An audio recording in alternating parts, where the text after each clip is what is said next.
Delhi car வெடிப்பு சம்பவம் தொடர்பாக கைது செய்யப்பட்ட மருத்துவர் உமர் பயங்கரவாதியாக இருக்கலாம் என போலீசார் தெரிவித்துள்ளனர்.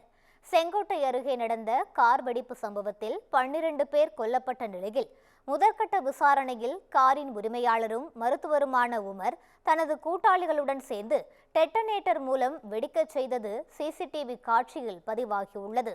மேலும் அவரது தாயும் சகோதரியும் காஷ்மீரில் கைது செய்யப்பட்டனர். இது பயங்கரவாத தாக்குதலா என்ற கோணத்தில் என்ஐஏ, என்எஸ்ஜி ஆகிய அமைப்புகள் விசாரணையை துரிதப்படுத்தியுள்ளன. ஃபிடாயின் எனப்படும் தற்கொலைப்படை தாக்குதலாக இருக்கலாம் என போலீசார் தகவல் தெரிவித்துள்ளனர். கார் வெடிப்பு சம்பவத்தை அடுத்து நாடு முழுவதும் பதற்றமான சூழல் நிலவி வரும் நிலையில் விசாரணை தீவிரமாகியுள்ளது. முதற்கட்ட விசாரணையில் மருத்துவர் உமர் உள்ளிட்டோர் பயங்கரவாதிகள் என்றும் தற்கொலைப்படை தாக்குதலுக்கு திட்டமிட்டதும் தெரிய வந்திருக்கிறது.